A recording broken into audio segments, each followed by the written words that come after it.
Hello, everyone, and we are back for another episode of Radio Free Norfolk. We're continuing in our artist in profile series, and I had to come and ask my good friend, local diva, and performing sensation, Jason Mayo. Now, this is the very first time that we're doing a podcast on site. I had visions of what this place looked like, and it does not disappoint.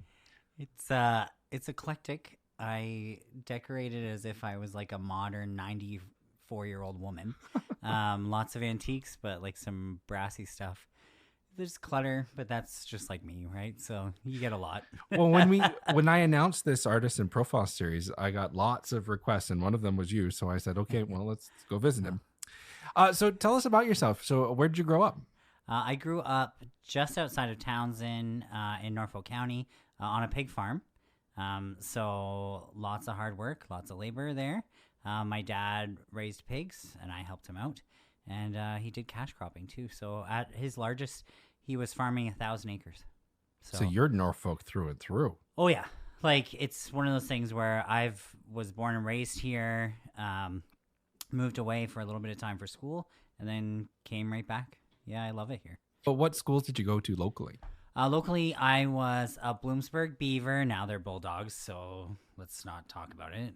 It's controversial. I still have the original sweater.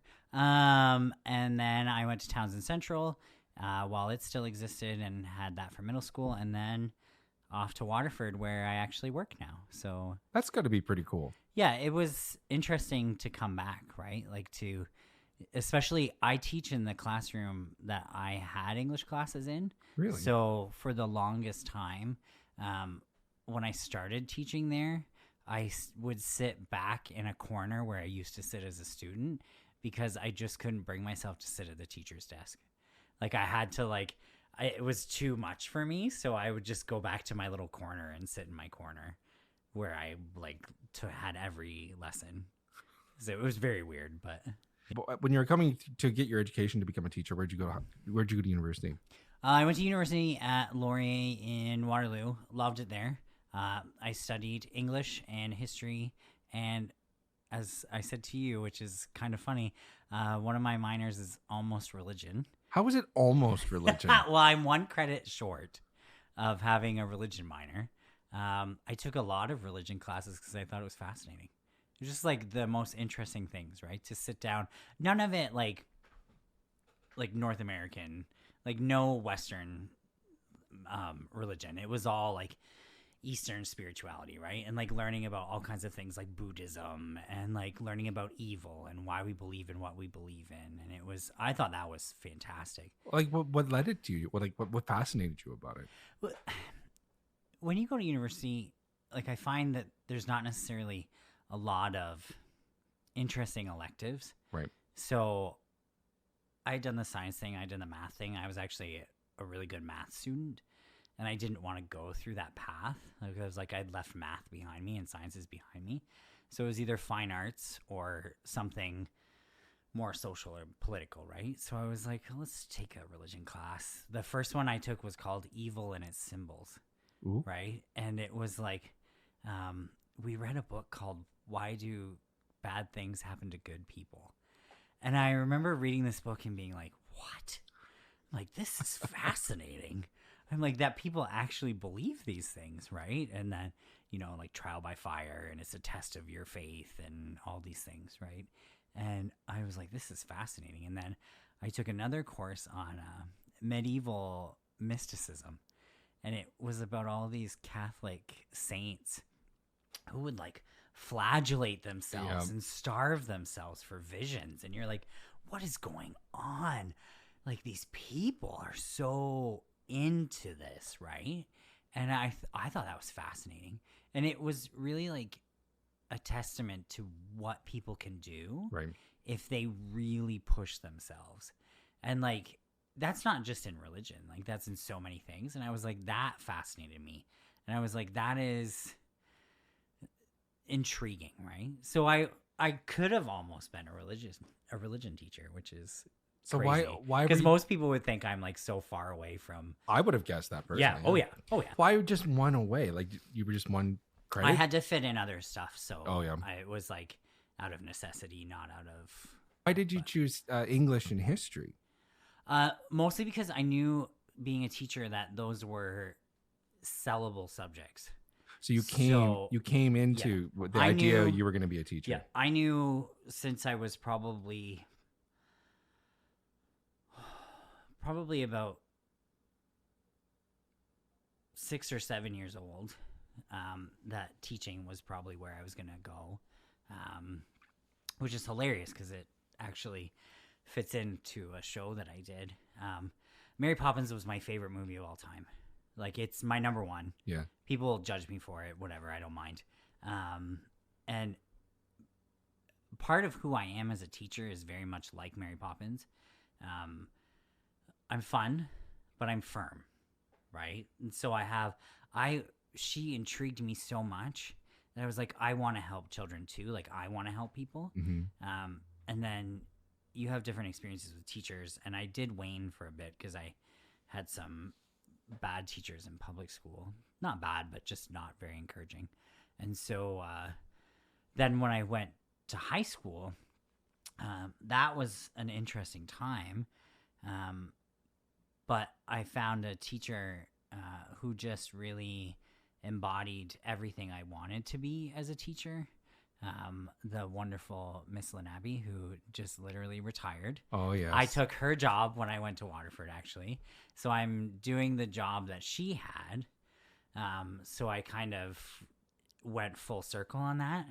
And That's actually really amazing. that's incredible, and most people don't get to do that. Yeah. Right? So I'm very fortunate to have that experience. We actually just went to Stratford this summer.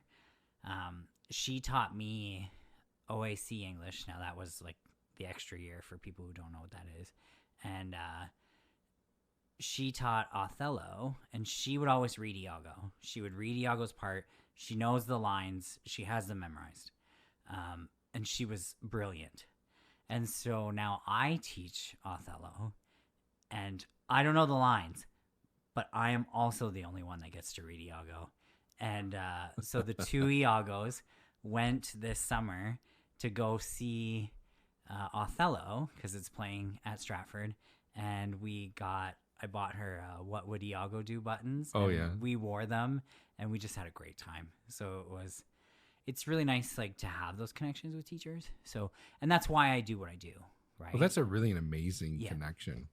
I Yeah. mean, I always thought, when I was a trustee of Grandier, I always thought the teachers were extraordinary. But then you hear stories like this and you kind of go, wow, they're maybe more than extraordinary. But Yeah, she was also my drama teacher in high school, which was hilarious because we actually laughed about this in the car because Lynn Abbey is not a drama teacher. And so she taught drama twice, and I was fortunate enough to be in one of those classes. And that was also the only time I ever took drama in high school. Oh, really? Was once in grade 12. And so it's interesting, right? I never did a school show. Not once. And now I teach drama, right? I've never took drama in university.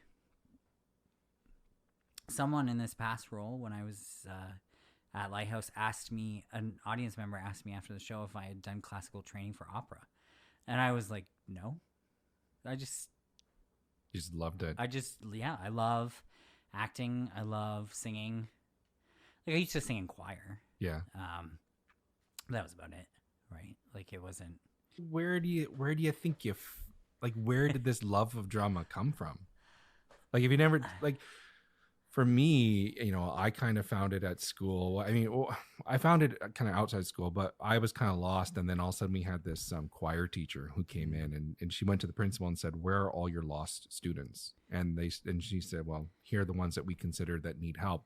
And she literally came up to us and said, you were in my choir. And we said, you're crazy, but she was a life changer for us. Mm-hmm. So where did you find the arts? I was always an artist. So, like, visual arts. Right. I painted and sculpted. And that was always fascinating. I loved movies, right? Like, I loved to watch movies, musicals. Julie Andrews. As John's phone goes off. I'm gonna have to bad phone.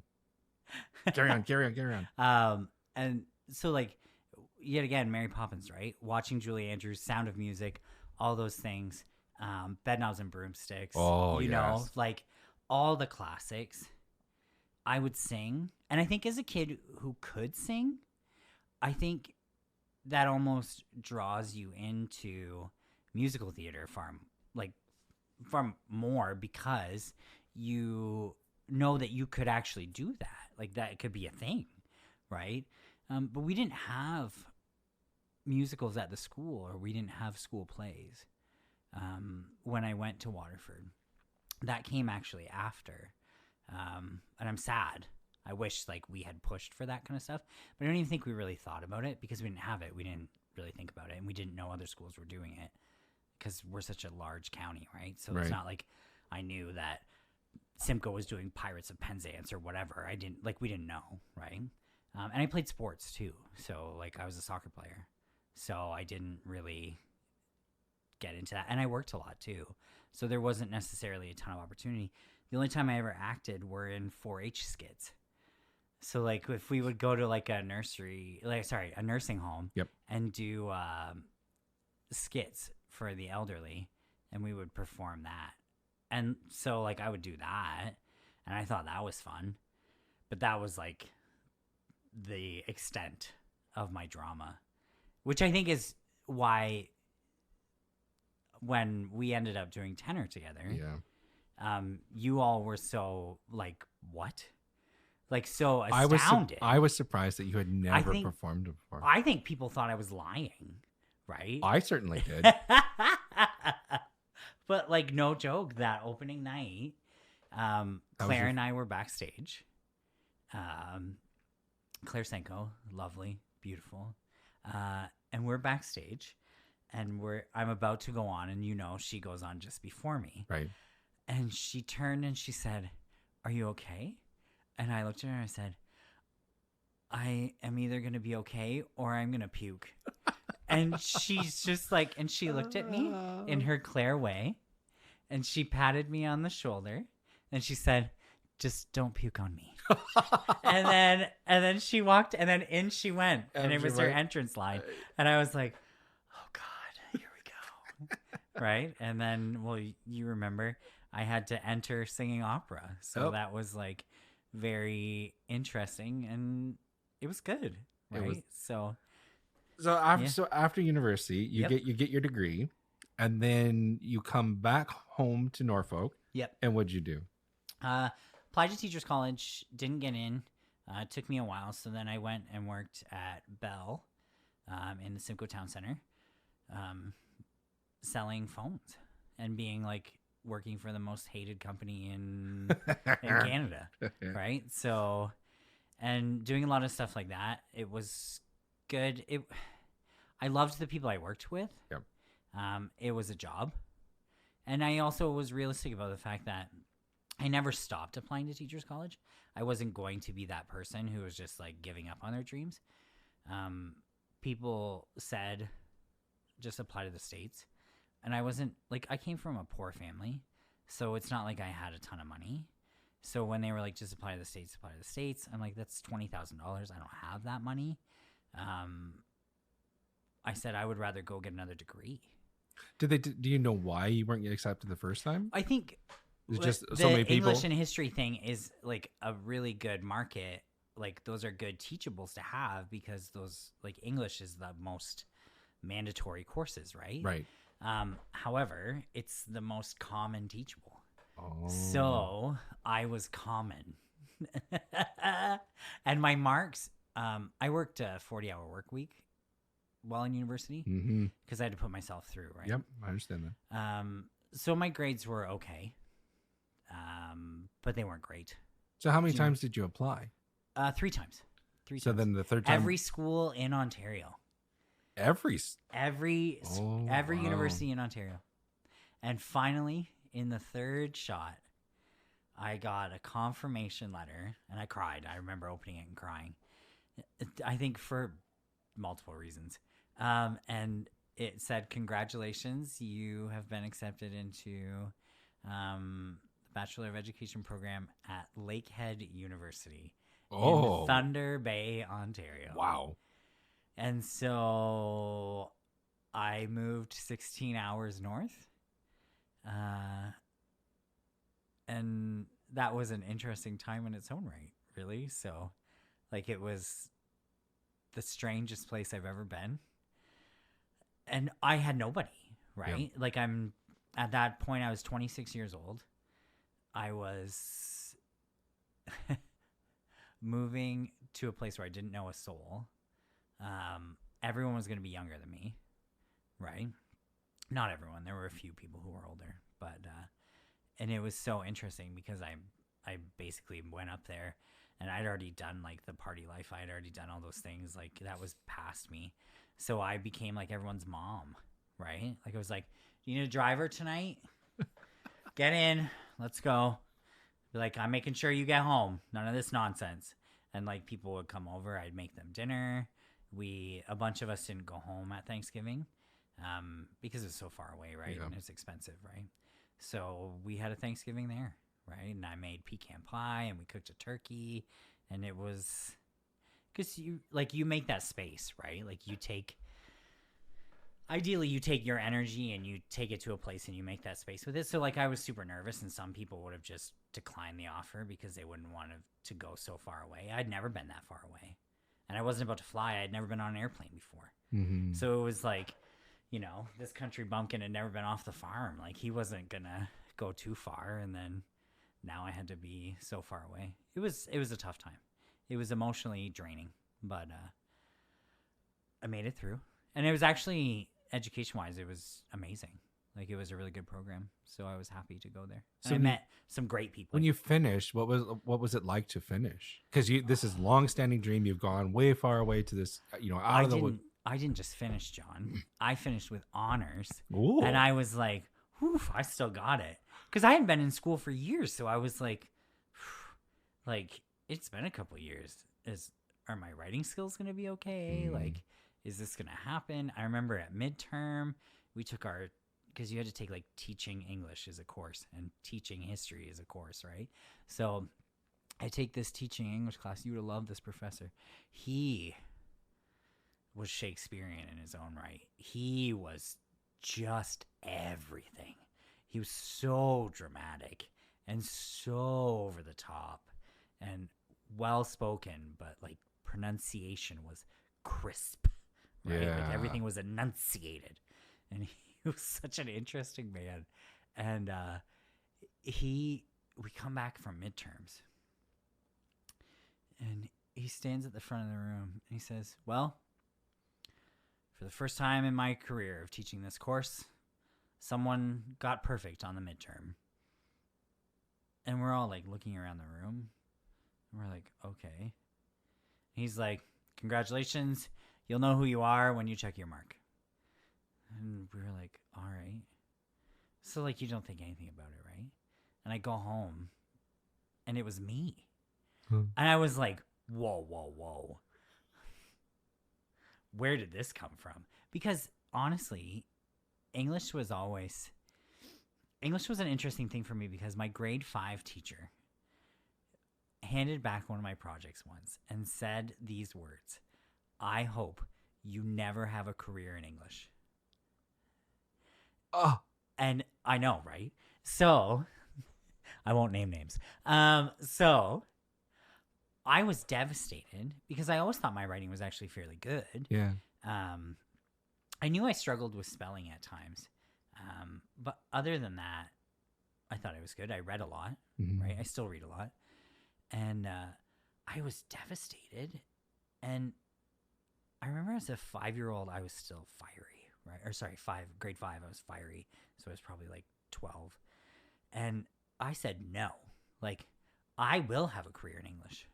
I will do what I want. You can't tell me I shouldn't do that. Good for you. And then English was my worst subject in high school. Even gym was better than English. And so like grade 9, I finished grade 9 and my lowest mark is English. And I had like an 81, right? And everything else was 90s. And I'm like, well, I need to get here. And so I pushed, right? I was winning math awards. I was winning French awards. But English, I was like 98s in other courses, art, accounting. Like who gets 98 in art and also in accounting, right? Like it's an odd mix. My brain is weird, but it works on so many levels, right? And I pushed, and I had tied for the highest mark in English in grade 12. And then in one of my English courses in OAC, I also had the highest mark. And I really pushed, and I went to university for English and pushed myself there too. And I was just like, you can't do that to somebody. Mm-hmm. But in some ways, it can be beneficial, but only if a kid has drive, right? Like to me, for it to be beneficial, it's kind of like winning the lottery. Yeah. I said this thing and I didn't screw up Yeah. very badly. You get done. Yep. You come back to Norfolk. Pumped. Yep. I'm going to teach. And then what do you, so you come and you apply to Grand Erie. Yeah. I was looking at jobs. It was the summer, right? So you get back. I was still working at Bell. And so I was like, I wonder if there's going to be any jobs. And a job comes up at, coincidentally, Waterford High School, my old high school. And I was like, I'm going to apply for this job. It's an English job. It's English and drama. I was like, this will be great. I apply for it and I get an interview. I didn't expect to get an interview. I was so happy to get an interview. Go in, do the interview. Next day, get a call. Hey, Jason, your interview was great. Unfortunately, we're going to hire someone who just has a little more experience. And I was like, well, I would hope so. I have none. But your interview was so good, we'd like to skip the supply process, and we're just going to put you right on the supply list. And I was like, oh, this is good before September, right? Like, I'll be able to get going. And I legitimately started supply teaching on the first day of school. So, and I supplied for a month. I think I only didn't work like maybe 3 days. And that was okay because I was still working at Bell. And then I got a LTO, a long-term occasional, if people don't know what that is, at Valley Heights. So it was probably one of the furthest schools away. So I drove 45 minutes through rain and snow and whatever. And I took one section a day. That was it. And most days they'd fill me up there. And then by the end of that semester, I interviewed and had contract sections. And by the end of the year, I had 5 sections. So it took like no time at all, which is not the story of teaching now. Teaching now, it's like to get 5 sections could probably take you like as long as I've been teaching, which is like I'm going into my 13th year, right? Yeah. So it's very much like it was a good time, but I don't want people to think that, oh, he was lucky. I wasn't lucky. I put in a lot of work to get those sections, right? So I made sure that they knew that I was committed to teaching.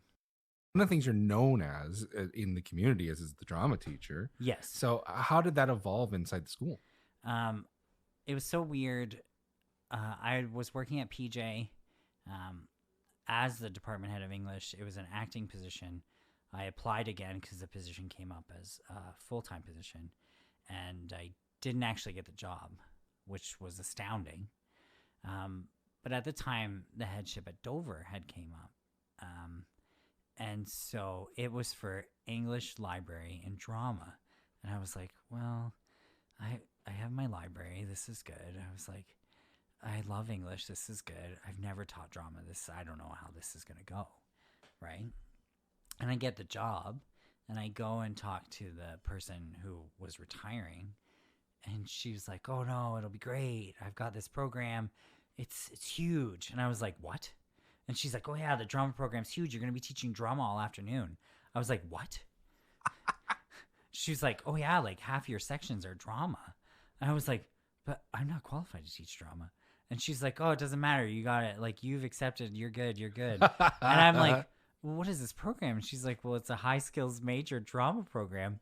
So you're doing like this theater co-op program where you take the kids down to the Lighthouse Theater and you teach them at the Lighthouse all afternoon for a full semester. And I was like, what?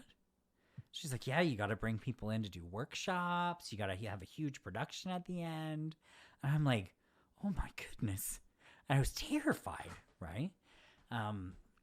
Luckily though, the kids that I had, because Dover was small at that point, so we were sinking, right? And the kids that I had, 8 of them I taught all day. So I had them for the first period class, which was a grade 12 English class, and then I had them all afternoon. So we spent the entire day together, Hmm. right? And that was great because I got to know them really quickly. And so it was easier that way. And we would walk down to the theater, and then I had no clue what I was doing, and I'll admit that. But I felt like I had a flair for the dramatics, and I looked it up, and I looked up stuff, and I was finding plays and da-da-da-da, and they were like, "Sir, what are we going to do for our big play?" And I said, "Let's go big." And they're like, "What are we going to do?" I was like, "Let's do Agatha Christie." And then there were none. And they were like, "What?" And I was like, "Let's read it. You're going to love it." And they did, right? They loved it. Set design was like one of my things. I really love set design. So we recreated this huge mansion on stage. We had these French doors that were opening, and it was all very fun, right? Like so much fun. And we had a huge budget because it was the high skills major program. So that was really great. And the kids actually got to do stuff that was really like genuine to theater, like realistic, right? And it was so great, you know. And I'm glad that I had that experience. I think that first year was incredible. And even when Dover got down to its smallest numbers, and we only had 44 kids the next year, we still ran that program. And I still had 8 kids in there, and we still put on a show, right? And the paper came and interviewed us and took pictures because it was the last show that I was ever going to have. And it was a fantastic show, you know, and that in that show, that's actually where I was super proud because one of our kids was special needs and was so anti-school. But there was something about him that said to me, he would love to act. And he was the star of the show. And he remembered all his lines. And he was quirky. And he was a star. You know? And that was so, like, powerful in that moment. I still talk to some of those kids. And actually some of those kids now come and see me perform. And it's so cool to have that ability to have your students come and see you perform on stage, because as a drama teacher, usually you don't get that opportunity. You just teach drama. You don't actually act on the side, right? And I think that's really important because if you can't put your money where your mouth is, then really what are you doing, right? Like and it also actually adds some validity to what you're saying to them. Like if you say to them, like, well, I don't know, I wouldn't do it that way. You know, and they're fighting you on it. And you're like, okay, well, come see my show next week. And they're like, what? Yeah, come see my show next week. Come see. Like, I know you don't believe it here, but come see what I can do. And then see if that works for you. I've been in the audience sitting next to your students. Yeah. And they're some of them were about as sassy as you are and they're opinionated as you are. But the thing that I really got from them is that here's an artist on stage that is also their teacher, and here's someone that invested in them, and they'll take the time to come and invest in him. And I think for me, one of the stories that I love the most about you is I was a trustee and we were on the stage at SCS, and you were transferred to Waterford.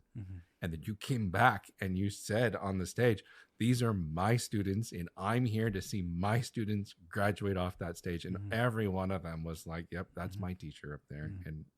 And I think that's the beautiful thing, that, you know, you got that idiot in grade 5 who says whatever, but like, I think your career has basically said, I'm going to build and empower kids. Yeah. And then you open it up the stage for them, and that's amazing. Yeah, I think that's super important though, and I think like it's important to take those opportunities in the community too. So like to go over community theater, so that the students also know that that's a viable option. Yeah, because I say to my grade 12 drama students at the end of every time I teach them, don't let this be the last time that you do anything with theater. You know, like I had kids this year that were so super talented, not just in acting, but in like fabrication. Like this one girl was making costumes and suits and like all of this stuff that was blowing my mind. Oh, really? Like professional level stuff that she spent her own money on, that because the budgets are tiny, right? Yeah. So yeah. like she's like, don't worry about it, I'm gonna resell it, we'll use it anyways. And I'm like, that's like almost something I would say, right? Like, you know what I mean? And so she makes these costumes and I'm blown away. And the other kids are like, wow. And then even that is like such a great thing, because even when you're giving feedback at the end, to be able to say, well, did you work as hard as her? Like, you can see her craftsmanship. Mm-hmm. You can see what she did. Like, she was sewing in other classes. She would be sitting and listening to lectures and sewing. And kids would be looking at her like she was crazy. And she just kept sewing because she didn't care, right? Mm-hmm. Like, she wanted to make the best possible product. And even one of the main actors was like, I want to make my own costume. She's like, I love doing that stuff anyways. I'm going to make my own costume. And we didn't really have someone to go all in on costumes aside from the person that was doing all those big things. Right. And because she was doing all the big things, it slowed her down from doing other things. So the lead actor made her own costume, and it was incredible. Like, better than stuff I've seen on professional stages. And I said to both of them, I said, do not just be average. And they looked at me and I said, you have talent. Like, I know one of them wasn't going away to school and the other one was coming back. I said, I know you're not going away to school. I said, and I know when you do, it won't be for this. I said, but you can do this on the side. I said, heck, to be honest, you could do this professionally. And it maybe isn't the thing that people think is like the most socially accepted career. But like, you don't have to have a boring 9-to-5 job. Do you know what I mean? Like, there are so many options in theater that people don't think about, right? And I think sometimes too, as a drama teacher, like, that's big for me because I have to look at kids and be like, well, you could do these things. Like, you don't just have to. I know someone who works as a blacksmith at a pioneer village, right? He gets to act like a pioneer blacksmith every day and make weapons and horseshoes and all these things, right? And he loves that. Like, that's role playing and actual trades work. And I had a kid this year who would love to do just that, right? And I said, don't pigeonhole yourself. You could do this kind of job, and that's a government job, and it pays well. I'm like, it's just looking, right? Like, it's knowing what's out there, but also I think it's for us to tell the kids and to show the kids that it's out there. I think that's why I really like teaching drama. Like, I'm not a drama teacher. I'm not a qualified drama teacher. So if there's someone else in the school who is qualified, they get to teach drama, not me. But while I'm still doing it, I'm going to give it like 180% because I just think it's so important for those kids. And I'm going to tell those kids how they can transition that into their real life. Because for me, that didn't happen until like much later in life, right? Like, I've only been acting on stage for 4 years. Yeah. 4 years. Yeah. Well, one thing I think is really important, especially in this modern age where we're talking in Ontario right now, we're talking, what's happening in education. I had a choir teacher that came and said, John, you're going to be in a choir. And then I went on from that onto professional stage work and toured Europe. I toured the United States. I went down to Costa Rica. We went all over the place. And for a period in my life, I did that as a job, making money.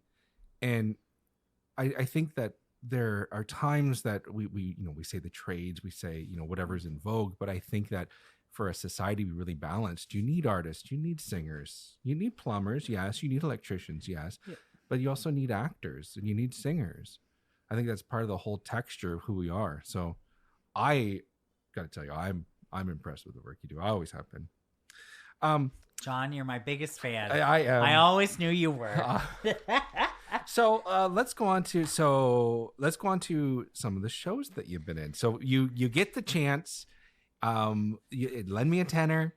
This is your big chance to break out. Jason comes to the stage.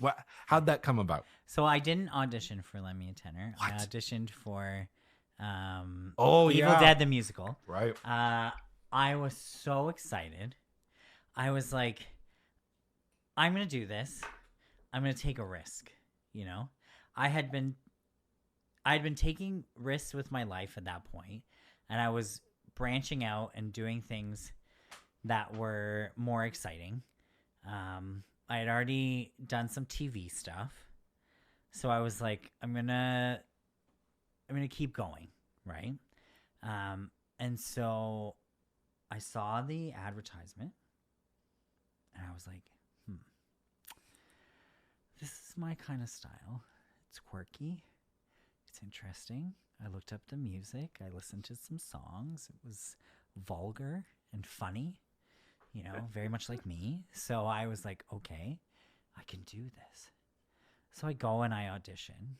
And my musical experience was as a stage manager at SES for Little Shop. So my audition song was Feed Me from Little Shop, and I did both parts. So like two distinctly different voices, right? And so I thought it went great. The show. I knew Derek. Yeah. I thought it went great. He was like, "Yeah, we'll get in touch." And then the audition. The audition. The audition. And then weeks later, he gets back and says, "There's not going to be Evil Dead the musical." However, he's like, "We're still going to do a play. I'm not going to be directing it though, so I know the guy who's directing it. Are you still interested?" And I was like, "Yeah, I'll do it, I guess. Sure, you know."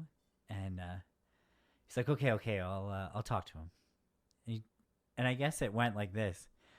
Derek said to Richard, "Hey, I got this guy. He's going to be your bellhop." Richard had never seen me audition.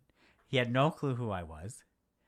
And so I show up on day one, and there I am, right? New to this whole process. Well, you were there. Yep. And then we started. I had never done a table read. I had never done anything like that. You haven't done a table And read either. I was like, okay, well, here we go. Let's make this happen. I thought you were delightful in that role. Just delightful. It was such a good part, though. It was very much like... He was sassy. He was, just big over the top. Yeah. He was everything. As everyone said, you were not playing a role. That was just you on stage with a mustache and a bellhop's uniform. And I was like, I believe you were correct. And so I took that and I rolled that into every character I think I've played on stage. I added at least half of my sass every time, I think. Forum, with your lovely wife. Yes. We got to play a wonderful duo together. The thing that I really liked, so you go from like I wouldn't say a bit role, but a smaller role. Yes, Then you go to Forum and you're in a supporting role. Yeah. Like you were essential to the storyline. Mm-hmm. And I thought you handled it, especially for your second show doing a musical, you did extraordinarily well. That was interesting because aside from like the small operatic pieces I sang in tenor, I had never sung on a large stage before, aside from like choir performances, right? And it was even more hilarious, really, because of the plague that went through that whole cast.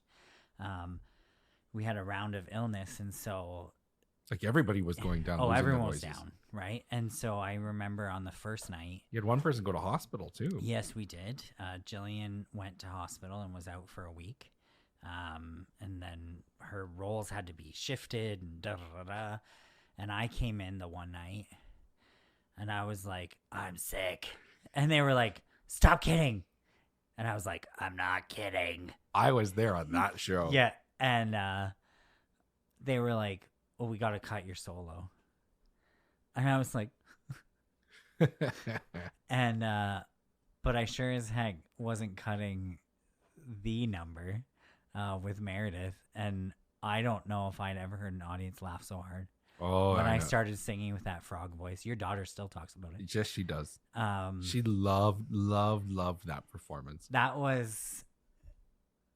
I almost wish I could have kept the voice for the whole thing, but so funny, and but still, like that's a testament too. Like I wasn't going to stay home because there's a show must go on, right? I always tell the kids the show must go on. Well, it shows your chops that you were building too, because I mean, insurmountable odds, Yep. and boom, you guys still pull off shows. Oh yeah, yeah, and we made it happen, and I think like that's a huge testament to Derek at the theater and like what he's able to pull off, and how quickly he can solve problems, right? And then the dream musical happened. They announce that they're going to do Mary Poppins, and my jaw hits the floor because we didn't know ahead of time, and Derek announced it on stage, and my jaw was like just fell. I was like, it's time. And I think we all know that I actually legitimately wanted to be Mary Poppins, and I even approached him and said, I want to be Mary Poppins, and he laughed. And it was never brought up again. If anyone was ever going to do it, though, Derek would be the guy who would do it. And I was like, this could be like the best, right? And then I auditioned. I wanted Mr. Banks. I was like, I could do it. And then I get an email back that I didn't get any of those parts. They were smaller roles. I was kind of sad, because it's like, this is like the biggest thing for me. I messaged you and I said, are you Mr. Banks? I was like, are you Mr. Banks? I thought I was in serious trouble. I was like, it's got to be John. And then I figured out who it was. And I wasn't upset because it was like one of the people I love the most. My wonderful. Oh, I can go right under the bus. My wonderful fake husband, Dave Dealin. I love you, Dave. And so I was okay. And I looked at it and I didn't know if I was going to accept the parts I was offered. But I said to myself, you just had a really great part in the last one. You can't always be the star. Mm-hmm. You will kick yourself if you don't take this, because this is like the best thing. And thank goodness I did, because like it was honestly a dream. It was so good. We were so close. We all loved each other so much. Like we still do, right? Like we talk about that show so fondly. What other cast? You have to have a cast that loves a show when you can remount. Like what, 4 months later? Yeah, and pull it off. And no, but not just pull it off, John. Like we didn't even really need the rehearsal time. We probably needed like 2 days to get our foot back in the water, but we knew the choreo still. Carrie Lynn was like shocked. She was like, you guys are like, you're there. And we were getting like antsy because we just wanted to perform. We just wanted to be our characters again, right? Like I just wanted to put those heels on and just dance across the stage again, right? And that was my first drag performance too. So that was like, well, my first like theater drag character. Well, I think the thing that's nice about those characters, that kind of a role, is we talked about this in the last interview with Nara, is that plays are like kind of like a recipe, right? And when you follow the recipe really works. And when you came on, it was delightful. It was funny. It was hysterical. My daughter just ate that whole section up. Both of my daughters, they thought that was the most hilarious thing. And when they still talk about the play, they talk about several parts, but that's one of the parts they talk about. And I think that when you accentuate those parts like that, then it kind of unlocks the flavor of everything. I knew that going in, like I was singing on every song with the ensemble, which was great.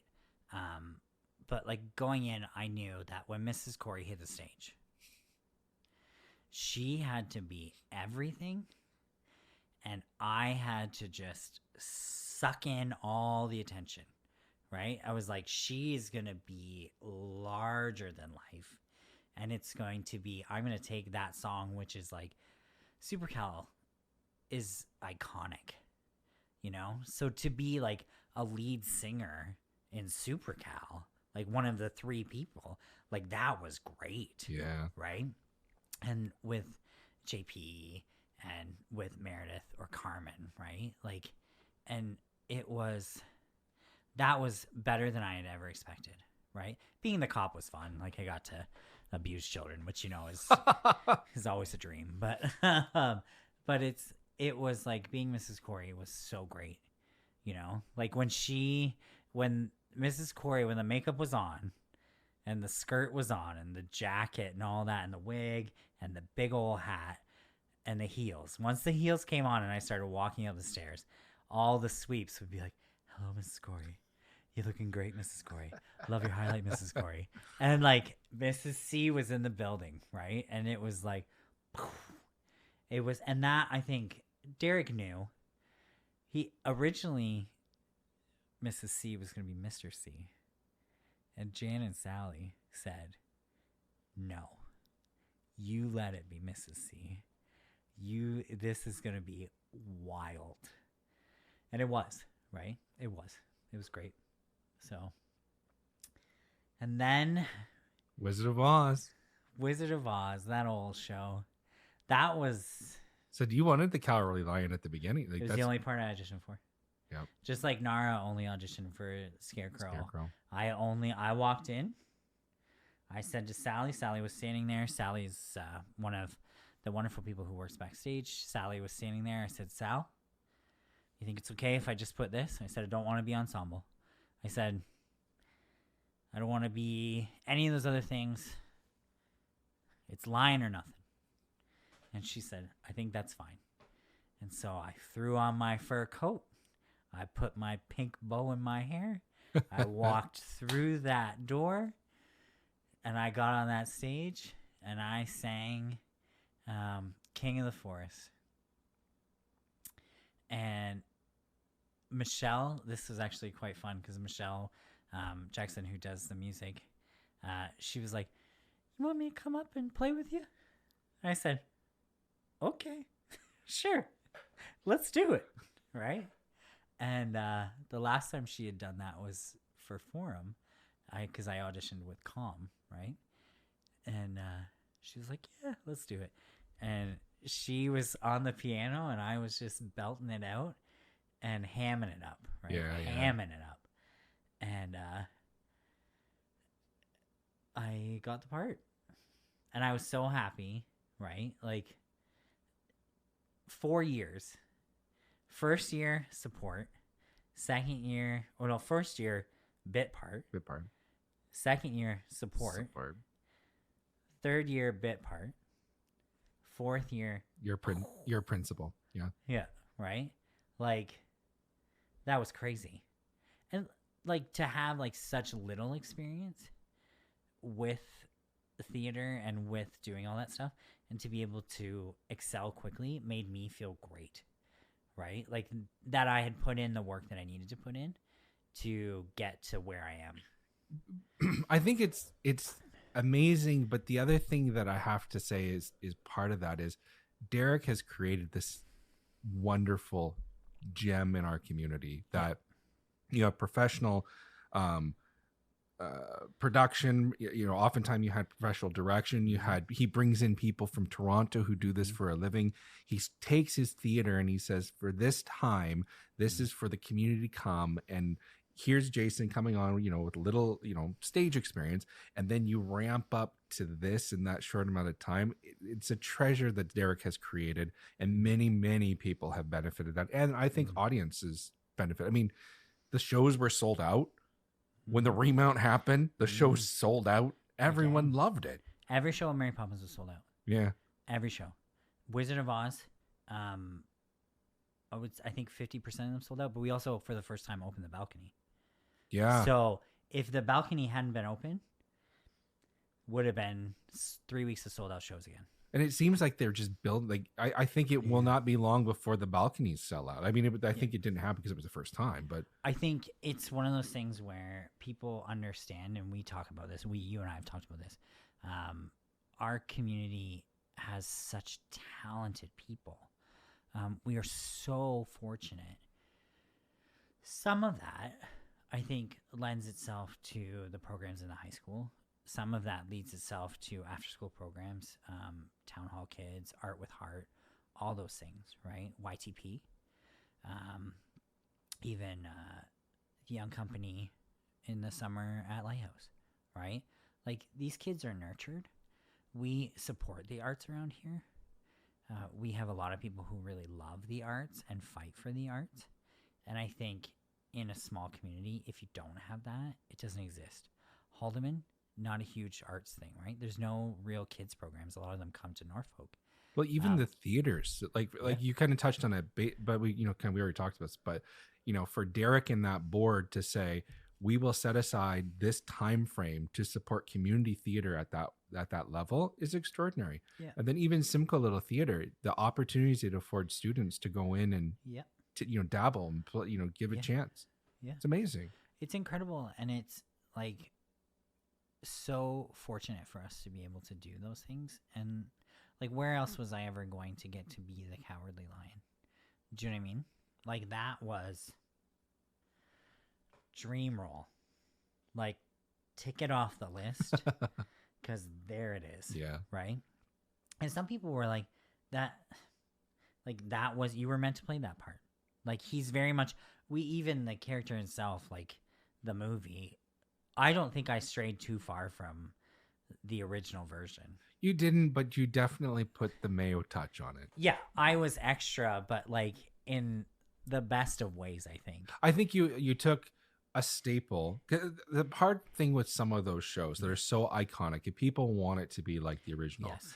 So I think you gave a good nod towards, yes, this is like the original, but also Jason Mayo is in this role. Yeah, like I'm here. Let's make it a little extra fabulous. And I think you did a good job with that. Thank you. It was a great time.